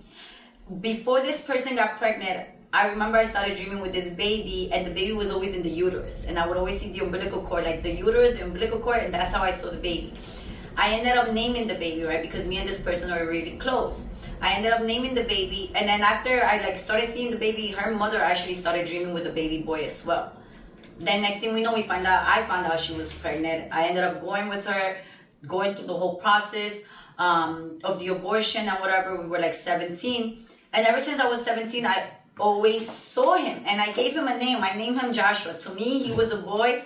That was it. He was definitely, And to me, this is someone who's from my family, my nephew. We're connected. Boom. So my shaman tells me that I need to allow him to transcend. And when I spoke to this person about it, I was like, listen, this is what my shaman said. I need to do a ceremony. And this person was like, well, what makes you think it's a boy? I don't know. It's just a feeling in my... No, Daisy, because everyone in our family always has girls first. I'm like, okay, well, when you speak to it, how do you speak to it? And then she goes like, well, when I go visit Johnny, who was our cousin that had passed away, she's like, well, when I go visit Johnny, I always do tell him to look after my boy. Mm. I'm like, so there you go, it's a boy. So obviously she allowed me to do the ceremony because I asked first. I'm not just going to do it. She allowed me to do the ceremony. She told me to let her know when I was going to do it so that she could light candles. She's, a church person. So, okay, fine. And I ended up doing that ceremony, and I saw my baby again, and he popped up again, right? My baby, I call my baby, he's my nephew. He popped up again, and then there was another baby that popped up. Same position in the uterus with the umbilical cord, and it was the two of them, and he told me, don't worry about your son, he's okay.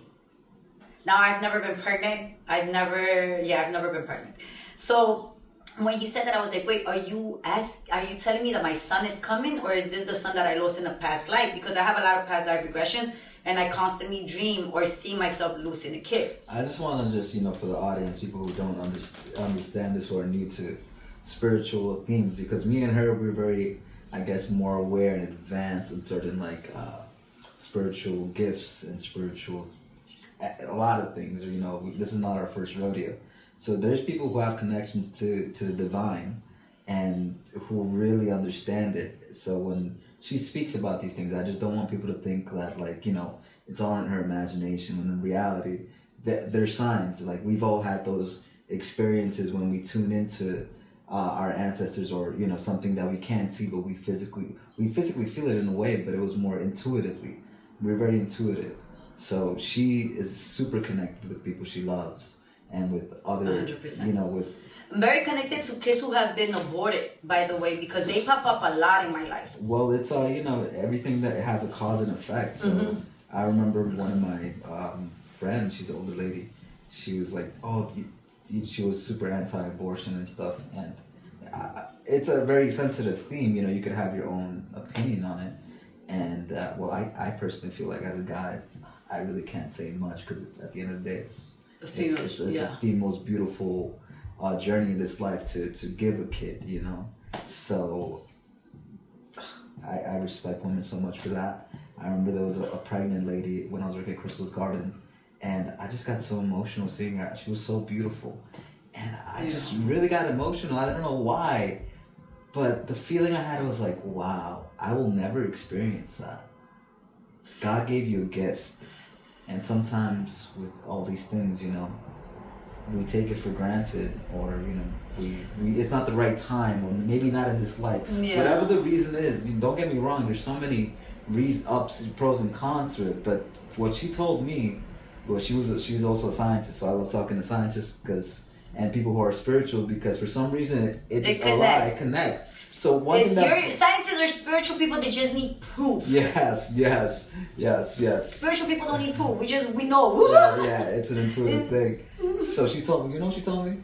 She was like, there was a study on mice who they gave an abortion. They were pregnant. They gave them the mouse an abortion, and to see the effects. The conclusion was that every mouse that had an abortion in their, I think, the seventh generation, that mouse, like, that was a female in the seventh generation, she couldn't give birth anymore.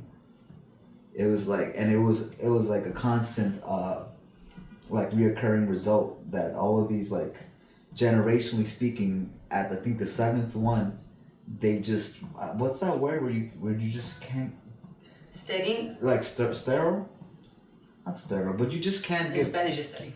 I think so, but the eggs of that mouse by the seventh generation just wouldn't give birth no more. So the reason why she had a theory was like, because it remembers that scarring of that the first time that their lineage had an abortion. From what I know, and I mean, I've never been pregnant, but from what I know, females who have an abortion, even if it's been 5 years since that abortion, your next baby tends to be a miscarriage because your body still, the trauma. Yeah. And it's a generational trauma. Yeah, 100%. Something to consider. But I don't know how like real those results are, but when it always stuck to me like, that's crazy. The crazy thing with this was one of the reasons why I actually decided to do this ceremony to allow this, I think, out of all of my spiritual experiences, this is the one that's bittersweet the most, and the one that has hurt me the most, right?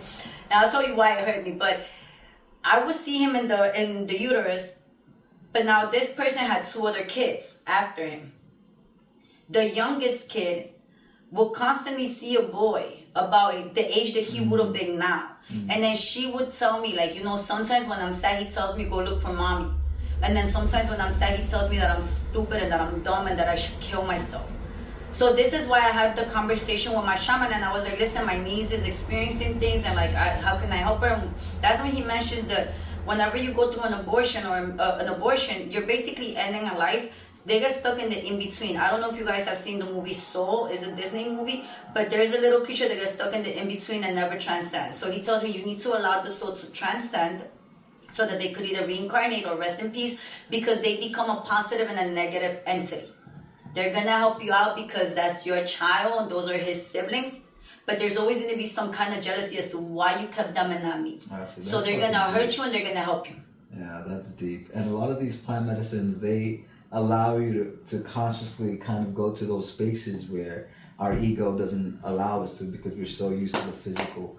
So even Disney Disney knows so much, like, so much mystical occult. They put it in the damn Disney is Disney for a reason. Time. Yeah, hello. Yeah. That's a whole nother theme. Disney triggers me right now. Yeah. I just want to hold that thought real quick. We're just gonna take a little 5-minute break just to gather ourselves together, and yeah, we'll be right back. So yeah, she was talking about allowing him to transcend. So my niece started like hearing things and seeing things, and it was the same boy, but she would see him at the age that he will be now. And again, me, I just constantly always saw him at the uterus.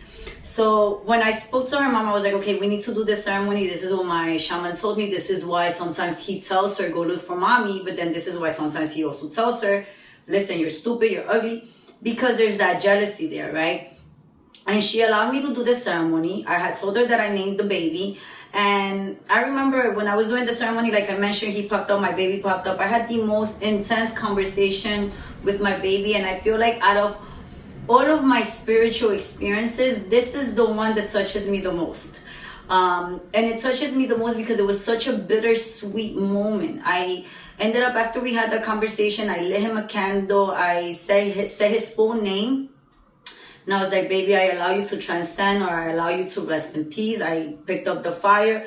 I'm sorry. I love you. Thank you and forgive me. And my shaman explained to me that even though I wasn't the one who had the abortion, those energies will follow me and linger in my life because I was there to hold her hand. And I was like, we used to always do everything together. And I'm not going to let you go through this on your own, right? And it was bittersweet because that was the last time, that was 2021. That was the last time I've seen Joshua. I'm yet to see Joshua again.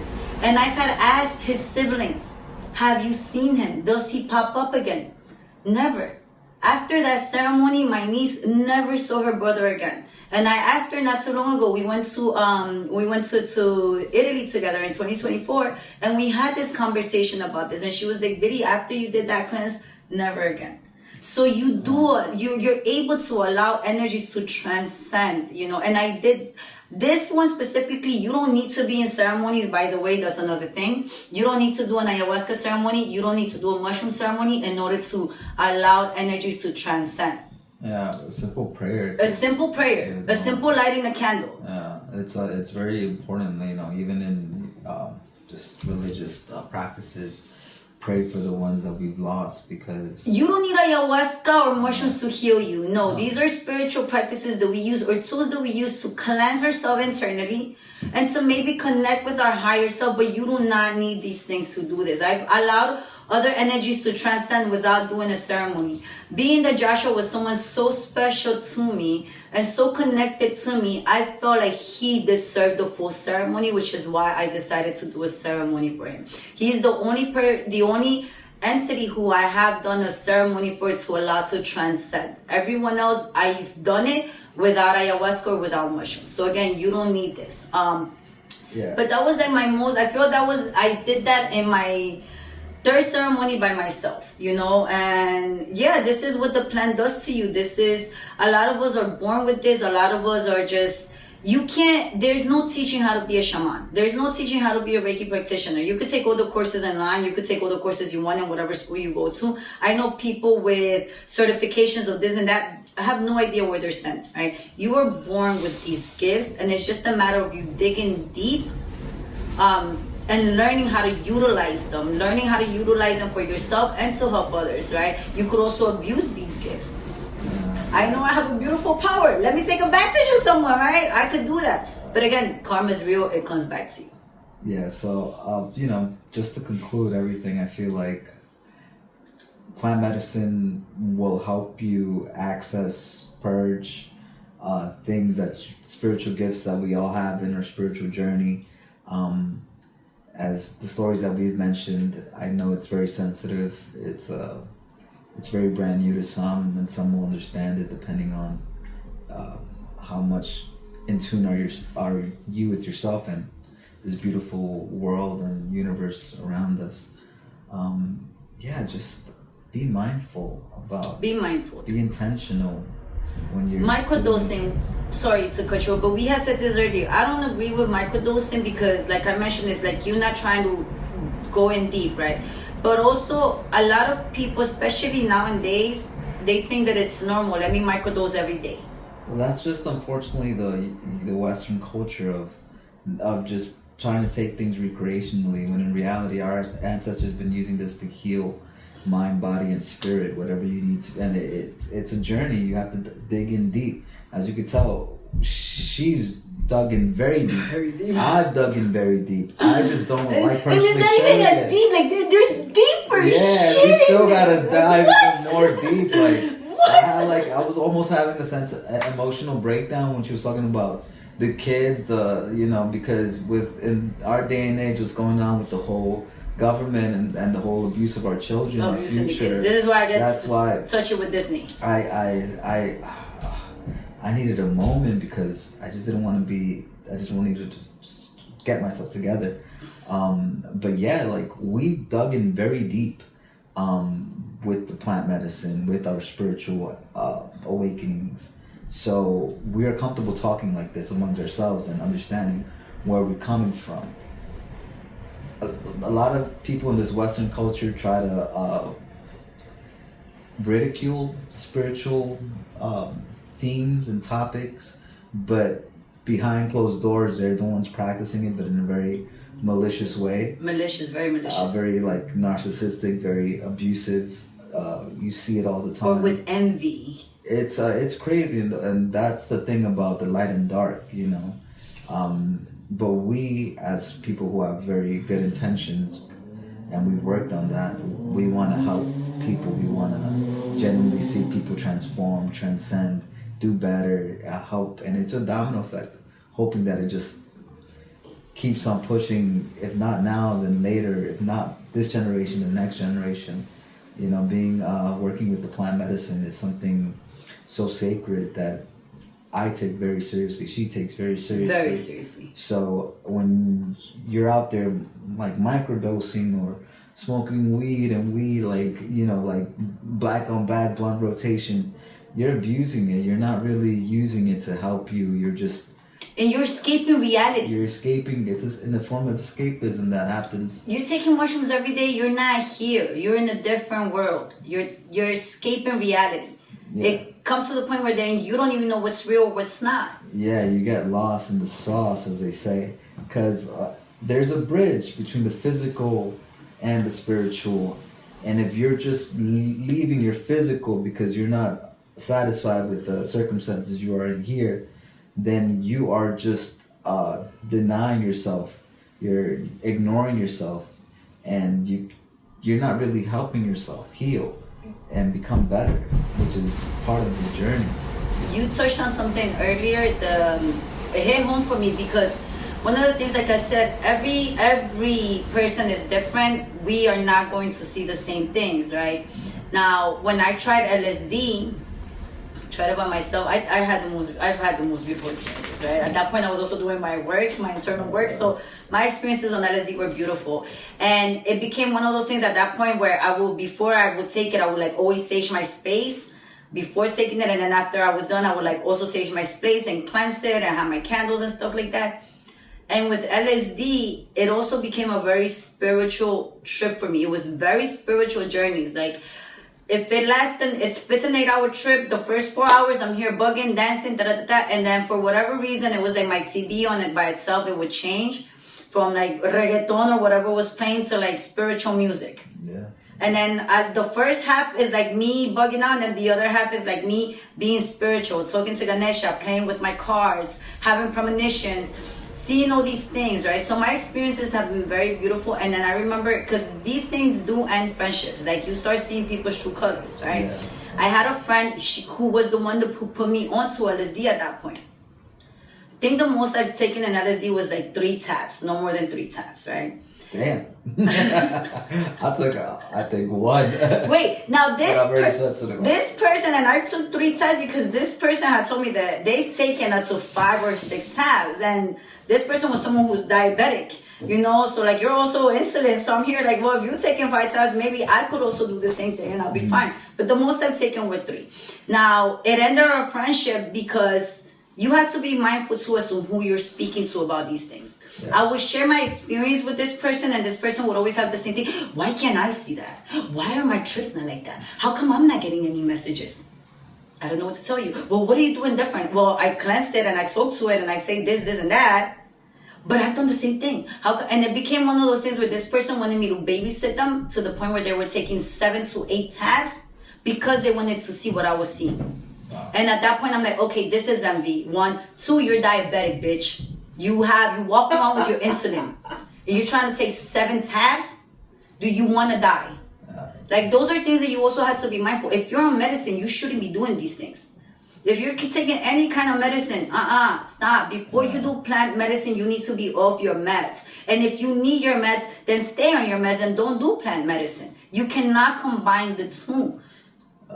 Funny thing is that like a lot of meds that people take usually come from plants. From plants. And it's like I was doing like Mixed. I'm gonna butcher the word, but it's like something about pharmacological work where people would study plants and they would basically synthesize a plant chemical from the plant that they were studying, and that's where all of your pharmaceuticals come from. It's a strong concentration of a plant.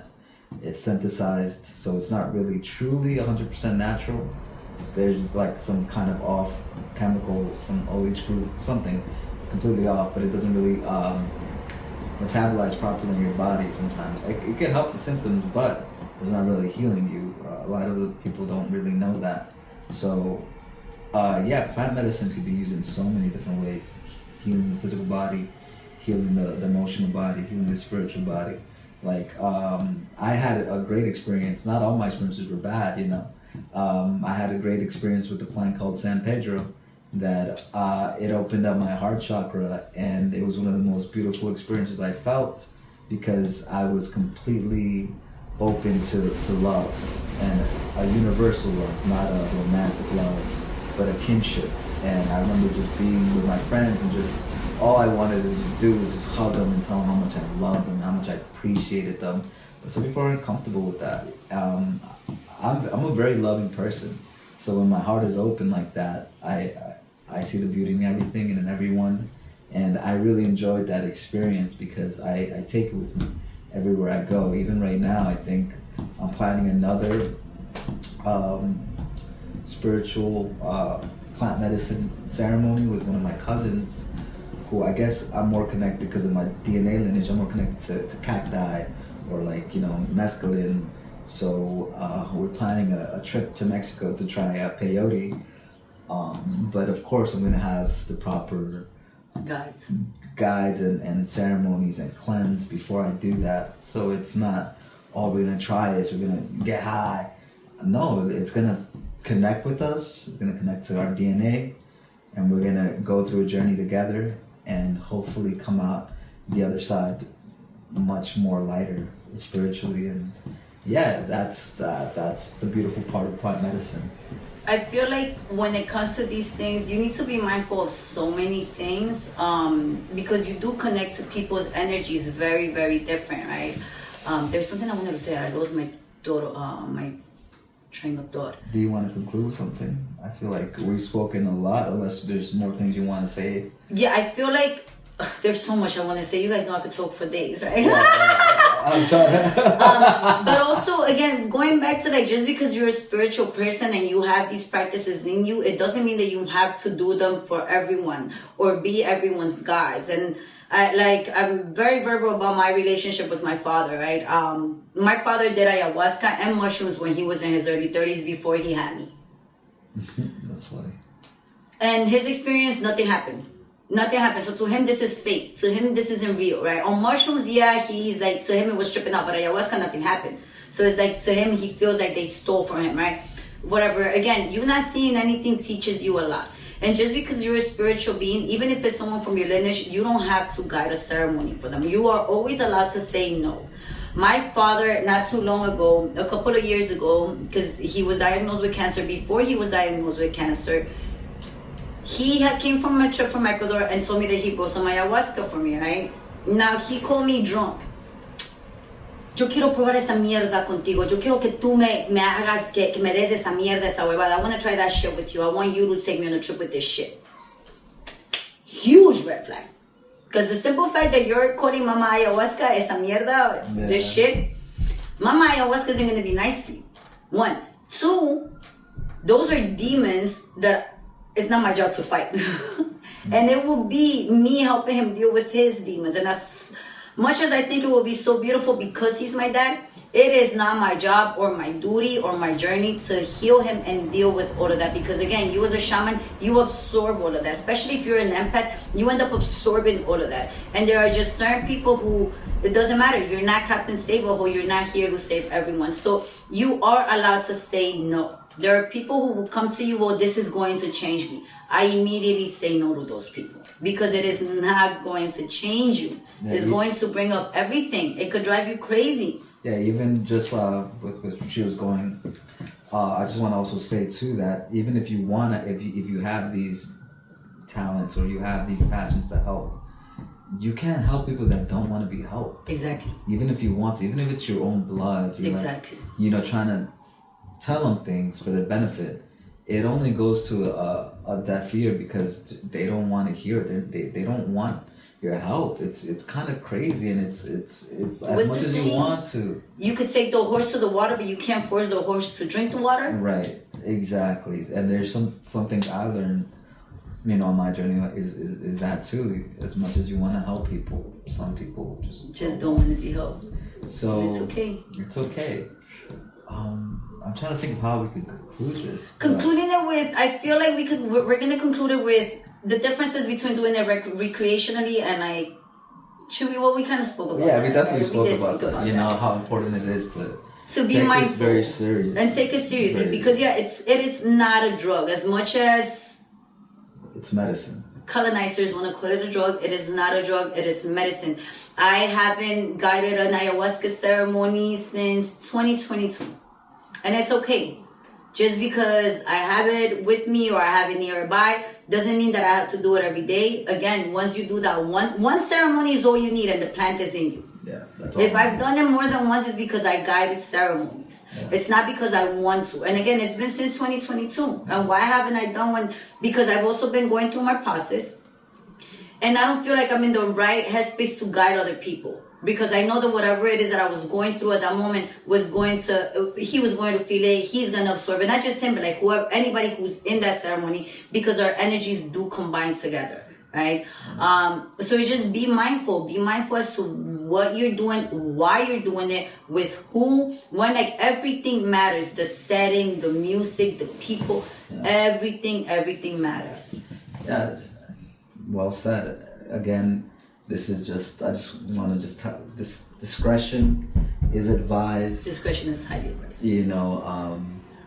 We talked about, we were very vulnerable with everybody here, and we wanted to share our experience with plant medicine, the beauty of it, and also the dark side of it. And I hope, you guys all listened and,